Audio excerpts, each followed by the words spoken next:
The story of King Aldric the Mild begins, as many stories do, with a birth. But not just any birth. This birth took place on a cloudy Tuesday morning, the type of Tuesday that sits comfortably in the middle of a month that people rarely remember. The year was 873, according to the Kingdom of Eldershire's seasonal vegetable-based calendar. To be precise, it was the year of the turnip, a year regarded as slightly less memorable than the year of the parsnip, but somewhat more notable than the year of the cabbage. It was neither a stormy day nor a sunny one. Just a day. With weather. Weather that might have included a mild breeze. The kind of breeze that doesn't disturb leaves, but ever so gently encourages them to consider rustling. Aldric was born in the royal birthing chamber, which had been recently refurbished with beige stone tiles and a sturdy chair that no one ever sat in. There were 3 midwives in attendance, all of whom were known for their punctuality and fondness for porridge. His birth was described in the official royal records as thoroughly manageable. The infant emerged with a slight frown and immediately began blinking in a slow, deliberate manner.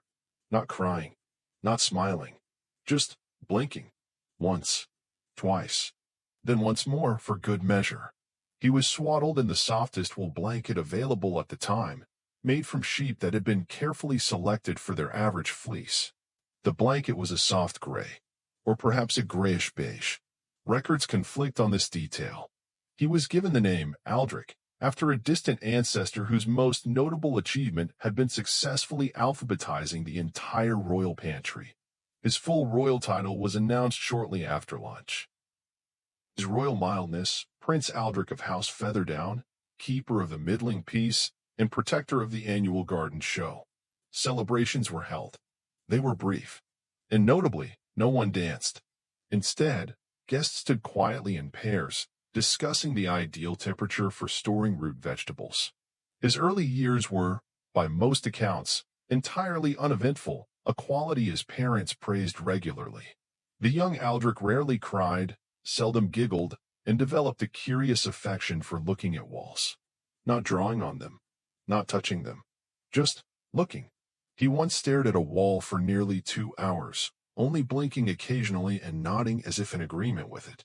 His favorite toy was a wooden ring, circular, smooth, and completely devoid of color or embellishment. He called it Circle. He never rolled it. He never tossed it. Instead, he placed it gently on different surfaces and observed how it remained perfectly still. At the age of 5, Aldric showed a keen interest in stillness. He would often sit in the royal garden and count the number of flowers that didn't move. On windy days, he stayed indoors to avoid disappointment. When given a rocking horse for his 6th birthday, he thanked his parents politely, bowed to the horse, and placed it facing the window. He named the horse Horse. He never rode it. But each evening, before bed, he would approach the wooden steed, pat it gently on the nose, and whisper, "Good stillness to you." By age 7, Aldric was known across the royal court for his impeccable calm. While other children shouted and played, he preferred activities such as rearranging pebbles by size, observing the drying of paint, and folding napkins into slightly smaller napkins. His parents, King Harlan the Hesitant and Queen Mirella the Predictable, were delighted with their son's demeanor. They often commented that he was a very reassuring child. In one particularly memorable incident, recorded by the royal chronicler in a 9-page footnote, Aldric attended a puppet show and remained expressionless for its entire duration. When asked afterward whether he enjoyed it, Aldric simply responded, "It occurred." By his 8th birthday, Aldric had begun to develop a fondness for routines. Each morning began with exactly 1 spoonful of lukewarm porridge. Then, 15 minutes of quiet reflection, followed by a slow walk around the east corridor, during which he waved, without emotion, to a particular painting of a goose. The painting never changed, but Aldric waved to it every day as a matter of politeness. At night, his nursemaid would read to him from his favorite scroll, A Brief Overview of Blanket Weaving Techniques, Volume 1. It contained no dialogue, no action, and only one illustration of a medium-sized spool of thread. Young Aldric loved it dearly. He once described it as satisfactorily consistent. And so the boy who would become king grew up surrounded by silence, stability, and stifling serenity. No dragons threatened his homeland. No invasions loomed on the horizon. And not once, not even once, did a prophecy mention his name. He was Aldric. He was mild. And he was destined to one day rule with the softest of glances, the slowest of decrees, and the gentlest of yawns. But for now, he was simply a child, a very calm, very still child, blinking once, twice, and perhaps once more. After the tranquil years of his early childhood, Prince Aldric the Mild transitioned gently into the next stage of his life, education. There was no formal announcement, no sudden shift, and certainly no trumpet fanfare. Rather, on the morning of his 9th birthday, Aldric simply awoke, blinked slowly at the ceiling, and said, "It is time to be taught things." His tutors arrived one by one, all of them known more for their punctuality than their passion. The first was Master Henbray, the kingdom's royal historian, who wore brown robes and specialized in the documentation of previous historians. His lessons were thorough. His tone was soft. His topics included the average reign of King Elmond the Acceptable, the peaceful treaty that no one violated, and a complete list of the kingdom's past inventory audits. Prince Aldric listened attentively. He never interrupted. He never asked questions. He simply nodded slowly, absorbing each fact with mild appreciation. At noon, he would take a quiet break, sipping tepid herbal tea and eating a small, neutral-colored biscuit. Then came the next tutor, Mistress Edwina of Accounts, who instructed him in the kingdom's budgetary policies. Her voice never rose above a whisper. She brought with her a large gray ledger and a feather quill that made no scratching sounds whatsoever. Lessons in arithmetic were taught using examples like, if the castle orders 12 new torches and 4 are misplaced, how many remain available for hallway lighting on non-foggy days? Aldric, of course, always answered correctly. He developed a great fondness for ledgers. He particularly enjoyed the columns. They were always straight, always predictable. In the afternoons, Prince Aldric studied diplomacy under Sir Thaddeus the Undramatic, a man so calm, he once negotiated a treaty entirely through the gentle placement of coasters. Sir Thaddeus taught the young prince the art of neutral agreement. Never speak too soon. Never disagree too firmly. Always offer room temperature water during difficult discussions. Aldric took copious notes, often underlining key concepts such as modest nodding, thoughtful silences, and the value of vague approvals. On Wednesdays, the prince practiced handwriting. Not calligraphy, just regular handwriting. Neat, evenly spaced, entirely devoid of flair. He copied royal decrees such as, "Let it be known that the royal stables shall close at dusk. All candles in public rooms shall be of uniform height. No celebrations are to exceed mild applause." These writings were preserved in scrolls that were never reread, but were, nonetheless, alphabetized. In physical training, Prince Aldric was taught slow walking, deliberate bowing, and the art of stately stillness. His fencing instructor, Sir Blandley, brought no sword, only a dull stick. Taught the philosophy of non-combat positioning. That is, standing in such a way that discourages the idea of battle altogether. Aldric excelled. He once stood so non-threateningly that a nearby goose stopped honking and fell asleep. His evenings were spent reviewing what he had learned that day. He would summarize lessons with phrases like, "That was information," or sometimes, "I understood that part where nothing happened." Before bed, he recited a poem he had written himself, a quiet ode titled The Comfortable Chair. It had 14 verses, all of them nearly identical. And so, Aldric's education continued, not in bursts or breakthroughs, but in soft increments of understanding. He learned of kings who rarely acted, policies that seldom changed, and traditions that stood firmly, like dusty curtains in rooms no one entered. He learned how to reign not with power, but with patience, not with passion, but with predictability, not with noise, but with nodding. And as the candles in his chamber flickered just enough to remind one that they were still lit, he closed his eyes and whispered to himself, "I am learning how to be uneventful." And so he slept, and the kingdom, as always, remained calm.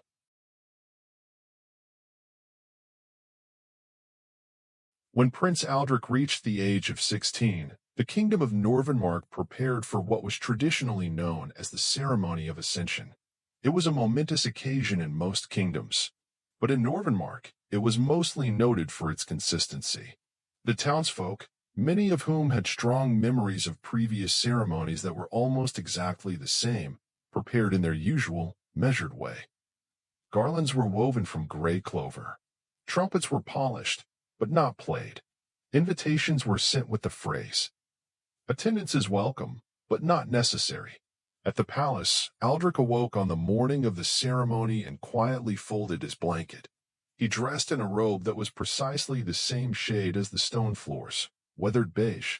The robe had no embroidery, no crest, just a small stitch label inside the collar that read, "Ceremonial robe, one size fits mild." His attendants helped him don a pair of ceremonial slippers, soft, silent, and entirely forgettable. He nodded once, which was taken as a royal command to begin.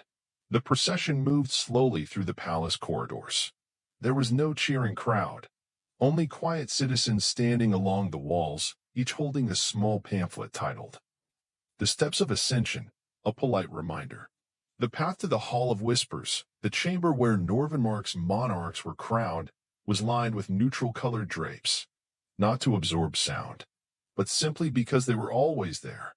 At the center of the hall sat the throne of temperance, a simple chair carved from responsibly harvested pine.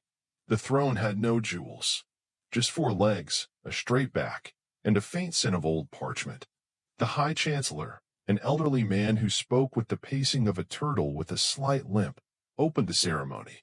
He began, "Let it be recorded that on this day, Prince Aldric, having shown moderate ability in all areas, shall be considered suitable." There was a pause, not for effect, just because that's how he always paused. He gestured to the royal circlet, a circular band of dull iron, lined with felt. It bore no gemstones. Its only feature was a small inscription inside, which read, "Do no harm, draw no attention." Aldric stepped forward. He did not smile. He did not weep. He simply bowed, exactly 27 degrees, the traditional angle of mild acceptance. The circlet was placed on his head. No one clapped, but several people exhaled contentedly. A bell was rung in the far tower. Once, softly. It was done. King Aldric the Mild had ascended. There was no feast, only a lightly attended tea service where guests quietly discussed the improved efficiency of the new parchment cataloging system. During the reception, Aldric conversed with foreign envoys. He said things like, "We appreciate your consistent neutrality. Let us maintain our cordial silences. Your scarf is entirely acceptable." Everyone agreed it had been one of the least eventful royal ascensions in centuries, and that in Unremarkable was the highest compliment possible. That night, Aldric stood alone on the palace balcony, looking out across the city. Lanterns flickered softly below. No horses galloped. No music played. Only the soft hum of predictable contentment drifted on the wind. Aldric whispered into the darkness, "I shall reign as I was taught, quietly, evenly, and without disruption." And from somewhere beyond the mountains, perhaps deep in the forests or across the flat meadows, the world answered him with silence. A reassuring, non-urgent, perfectly average silence. And with that, Chapter 3 closed like the cover of a well-read ledger, not exciting, but entirely in order.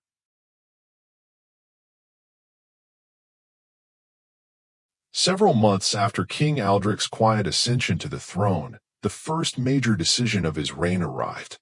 It came not in the form of war, rebellion, or famine, but rather discomfort. You see, the royal meeting room, though highly regarded for its rectangular shape and even lighting, had begun to receive feedback. Whispers had grown among the court that the seating arrangements were moderately unpleasant. The benches were functional. The backs were straight.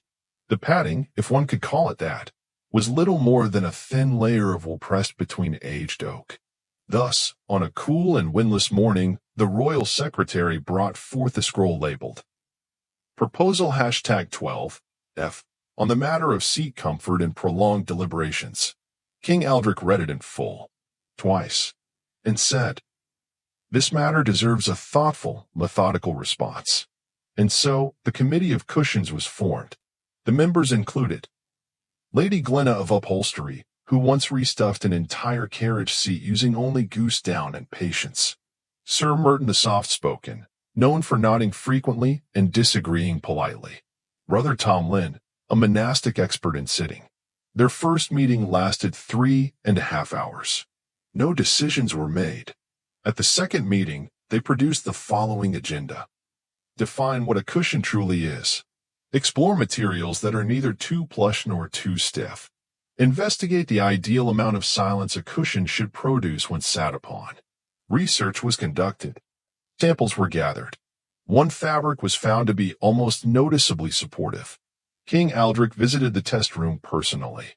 He sat. He rose. He sat again. He nodded. Progress, he said. By week 6, a small breakthrough occurred. A prototype cushion was presented. It was square, gray, filled with soft moss and woven from unremarkable linen. No one gasped, but someone softly muttered, "This may do." The prototype was tested under various conditions. After tea, during policy review, while listening to Sir Merton recite mild weather reports. Each time, the cushion performed adequately. There was a moment of minor excitement when one version squeaked, but it was quickly replaced with a noiseless variant. After thorough deliberation, the committee submitted a scroll to the king. We, the undersigned, believe the Model 4B cushion provides sufficient comfort without distracting the body or mind. We recommend adoption across all benches within the royal meeting room.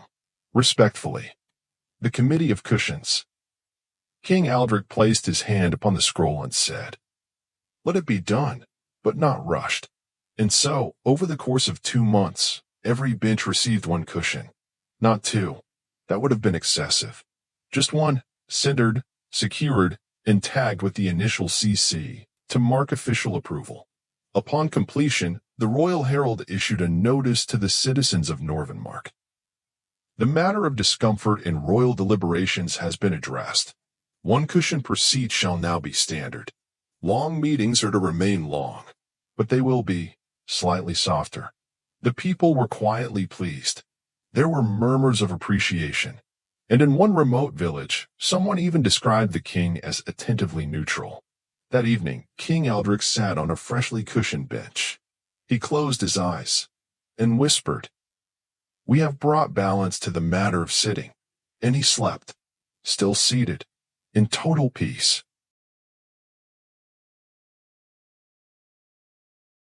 As the seasons turned in the gentle land of Norvenmark, a new matter floated, quite literally, into King Aldric's attention.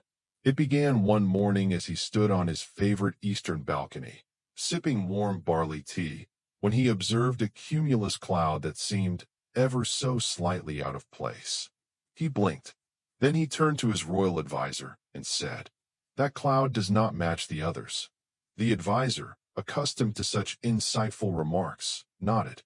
"We shall look into it, your mildness."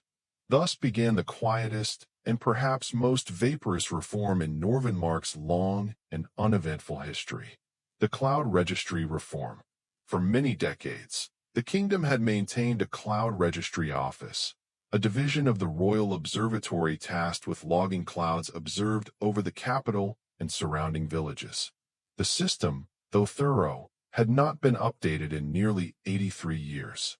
Clouds were still recorded by hand, in long leather-bound volumes titled things like Fluffiness, Volume 3, Shades of Overcast, A Comparative Study, Drift Patterns of Moderate Interest. The clerks who worked there were diligent. They wore gray cloaks and used soft charcoal pencils. They never rushed, nor were they ever behind. But King Aldric saw potential for even greater harmony. And so, he summoned the Royal Atmospheric Improvement Task Force, whose official motto was, "To observe, not disturb." The task force was comprised of Miss Emra, the kingdom's premier cloud sketch artist, who once drew an entire week of fog using only circles. Archivist Delin, who had memorized over 400 types of partial gray. Squire Pevin, who was very good at looking up and taking notes. Together, they met in the Grand Observatory, a round, dome-roofed chamber with no chairs, only soft mats, to encourage contemplative cloud watching. Their mission was simple, if somewhat indefinite: to modernize cloud logging while preserving the gentle dignity of drift. For 12 days, they observed. Miss Emmer sketched. Dullin sorted historical records by softness. Pevin held up a small wooden sign that read, "Drifting, whenever appropriate." On the 13th day, they presented a proposal. Use wider scrolls to accommodate elongated clouds. Introduce a new classification, notable but not urgent. Add light blue ink to the palette, previously considered too vibrant. King Aldric reviewed the new forms with calm interest. He asked only one question: will this cause disruption to current drifting practices? Dullin bowed deeply. None, your mildness. We merely adjust how we see, not how they float. Satisfied, Aldric issued his approval using a new stamp designed especially for the occasion. It featured a single wisp of vapor and the words, "Drift on." With that, the revised registry of atmospheric mildness was enacted. Clerks were retrained, not hurriedly, but gently. Old scrolls were preserved. New ones were stored alongside them, labeled in perfect cursive. And though no one cheered, a contented silence passed over Norvenmark. In the days that followed, villagers reported feeling slightly more at ease when looking skyward. One said, "The clouds seem less judgmental." Another simply stated, "They're right where they should be." And in the capital, beneath the now officially logged skies, King Aldric the Mild sat once more on his balcony. He looked upward. A single, perfectly ordinary Nimbus Stratus drifted past. He smiled the smallest possible smile. "Yes," he whispered, "everything is appropriately arranged." And the wind carried no change, only peace. Eldershire was nestled comfortably between three neighboring kingdoms, each as mild and uneventful as Aldric's own realm. These kingdoms, Drabshire, Midlingford, and Beigehome, were known for their agreeable people, careful speech, and a mutual understanding that excitement was best avoided. Diplomatic meetings were, by tradition, held once every fortnight, usually in the plain and somewhat plain-smelling chamber of the Eldershire Castle. Attendees gathered around a long oak table, polished but without any grand decorations. The agenda, always carefully planned to minimize any chance of a dispute, featured topics like the Great Goose Question: how many geese was too many geese? Opinions varied, but consensus always led to just enough to keep the pawns company. Fence post formulations: should fence posts be round or square? The debate was thorough, though it mostly ended in agreement that the matter was truly a matter of personal preference, and any choice was acceptable. The color beige conundrum: was beige too bold a color to wear during the winter months? Some argued it was perfectly understated, while others suggested it was just dull enough to be safe. King Aldric, ever the peacekeeper, approached these discussions with the same mild manner that defined his entire reign. He had a favorite phrase for these meetings: "Well, now, isn't it rather agreeable to be so united in the pursuit of quiet?" His diplomatic policy, officially recorded as "let's not stir things up," was warmly accepted by his neighbors, who nodded politely and murmured in agreement. Occasionally, these meetings concluded with a shared pot of warm porridge and a round of tea made with leaves from the royal garden. No grand speeches were made. Instead, there was gentle laughter and the soft sound of spoons tapping on ceramic bowls. One particularly uneventful meeting featured an earnest discussion about the correct etiquette for yawning during negotiations. Aldrich recommended the subtle nod and slight closing of the eyes approach, which quickly became the standard protocol across all four kingdoms. Through these low-key interactions, the borders of Elders Higher remained calm, unchallenged, and profoundly boring. No wars erupted. No harsh words were exchanged. Instead, the kingdoms maintained a delicate balance of peace that allowed their citizens to continue their lives uninterrupted by drama or excitement. Thus, diplomacy in Aldric's realm was less about treaties or alliances and more about the art of polite conversation, and the shared understanding that some things, like too much excitement, were best left uninvited. King Aldric the Mild was a man who found great comfort in the quiet rituals of everyday life. In a reign marked by calm and predictability, his hobbies reflected the peaceful, unexciting world he so carefully maintained. These pastimes were neither grand nor dramatic, but they filled his days with gentle purpose and offered him the softest of pleasures. One of his most cherished hobbies was the art of counting clouds. Each afternoon, precisely after his soft-boiled egg and stroll through the east courtyard, Aldric would settle on a wooden bench beneath a tree of comfortable shade. From this vantage point, he would tilt his head gently upward and watch the sky, as tracing the slow drift of clouds across the pale blue expanse. He was not a man to rush, so he counted each cloud as it passed by, one by one. Sometimes he would see a puffy cumulus, white and bright, drifting lazily. At other times, the clouds were thin wisps, barely more than a suggestion against the sky. Occasionally, a cloud would take the shape of something vaguely familiar, a sheep, perhaps, or a loaf of bread, or even a rather somber-looking fish. When this happened, Aldric would nod ever so slightly, as if confirming a quiet, private joke with the heavens. But most often, the clouds simply were nothing more, nothing less. And that was enough. While some might find such a pastime dull, Aldric found it profoundly soothing. Counting clouds gave him a sense of order and rhythm, a steady beat in the otherwise slow march of his days. It was a reminder that time moved gently and steadily, without sudden leaps or startling falls.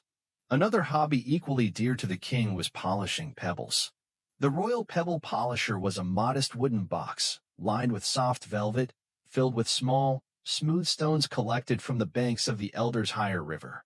Each pebble had its own story. Some were rounded and shiny from years of water, others rougher, shaped by the winds. Aldric's ritual was meticulous. He would select a pebble, hold it in his hands, and slowly rub its surface with a soft cloth. Over many minutes, he would coax a gentle gleam from the stone, revealing subtle colors, muted grays, gentle browns, and soft flecks of mica that caught the light just so. This polishing was more than mere busy work. It was a form of meditation. The repetitive motion calmed his mind. He could think of nothing but the smooth curves and cool surface beneath his fingers. No thoughts of war, no worries about affairs of state, only the simple, steady task before him. Alongside these tactile hobbies, King Aldric also indulged in a quieter, more cerebral pursuit, collecting scrolls titled Miscellaneous. These scrolls were stored in a dusty alcove of the castle library, many written by scribes long forgotten.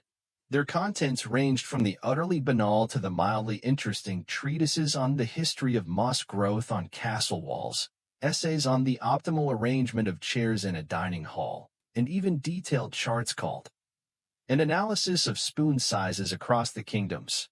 Aldric delighted in paging through these scrolls, his eyes scanning paragraphs with measured interest. He would occasionally pause, finger the delicate parchment, and murmur to himself, "Ah, yes, quite reasonable." Then he would carefully roll up the scroll and return it to its place on the shelf, content to have absorbed just a small measure of knowledge without the burden of expectation. Music, too, found a gentle place in Aldric's life. He was an unassuming composer of lullabies, soft melodies crafted to calm and comfort. His compositions were simple, slow, repetitive tunes hummed quietly to himself in the late evening, or played softly on a small wooden flute. No grand concerts or court performances ever featured these lullabies. They were private, intended only for the king's own relaxation. Even the birds in the garden seemed to pause when Aldric played, their chirps softening as if listening. And then there was Aldric's most famous invention, a game called Patience. The rules were extraordinarily simple. One sat quietly, waited, and observed whether anything interesting happened. Aldric was the undisputed master of patience, undefeated for decades. The game required no excitement, no skill beyond stillness, and rewarded calmness above all. Often, he invited courtiers and visitors to join him, but few lasted long, as most expected something to happen, anything. When it didn't, they grew restless and left. Patience suited Aldric perfectly. It was, in every way, a reflection of his reign, steady, uneventful, and deeply peaceful. These hobbies might seem insignificant, even tedious to some, but for King Aldric, they were the very essence of his contentment. Through cloud counting, pebble polishing, scroll collecting, lullaby composing, and playing patience, he wove a life of calm routine, a refuge from the noisy world beyond the castle walls.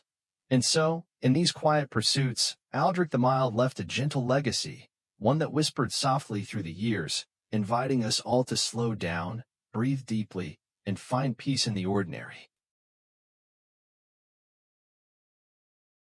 King Aldric the Mild's life was a quiet river, flowing steadily, gently, without sudden storms or rapids. After 83 years on this earth, 47 of them as the unruffled ruler of Elders Higher, he approached his final days with the same calm dignity that had defined his reign. As the seasons passed and the years folded softly into one another, Aldric's routine never wavered. His mornings began with the familiar clink of the spoon against the soft-boiled egg cup, the gentle warmth of room-temperature water, and the slow, deliberate donning of his simple woolen robes.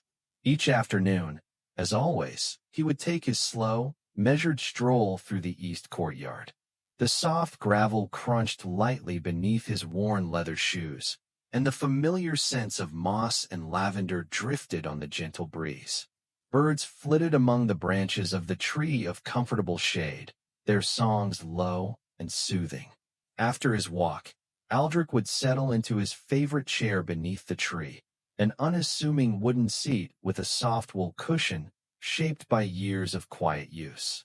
Here, he would open his book, The Proper Arrangement of Spoons. This was a volume he had read many times, each page a comforting companion. He liked to read slowly, savoring the carefully arranged words as though they were notes in a lullaby. It was on the 12th reading of this particular book that King Aldric felt the gentle pull of sleep tugging at his eyelids more insistently than usual. His breathing grew slow and even. Without a single disturbance or whisper of pain, he closed his eyes for the last time. There was no sudden change in the kingdom, no loud mourning, no frantic uproar. The news traveled quietly, carried on soft whispers among the townsfolk and the castle servants. When the kingdom learned that their king had passed away, they responded as one might to the closing of a well-loved book, with a deep, respectful silence. For exactly 3 minutes, the entire kingdom held its breath. Shops paused, birds ceased their songs, and even the gentle wind seemed to still. People stood quietly in their doorways, heads bowed, hands folded, thoughts turned inward. Then, as softly as it had come, the silence lifted. Life resumed its gentle pace. The townsfolk returned to their gardens, to their hedgerows, and to their cherished afternoon naps. King Aldric was buried beneath the tree of comfortable shade, where he had spent so many peaceful hours. His coffin was simple, made of unvarnished wood, lined with plain linen. Around it, they placed smooth, polished pebbles, each one carefully chosen and lovingly set, a quiet tribute to the king's patient and steady nature. His epitaph was brief and perfectly fitting. He never bothered anyone. There were no grand monuments, no towering statues. The king's legacy was subtle, gentle, and enduring. His reign was remembered not for wars won or battles fought, but for the stillness he brought to Elders Higher. a stillness that allowed people to live quietly, peacefully, and with a calm heart. And so, Elders Hire continued, wrapped in the soft comfort of routine and rest. The spirit of King Aldric the Mild lingered like a whisper on the wind, reminding all who live there that sometimes the greatest strength lies in gentle patience, and the truest peace comes from simply being.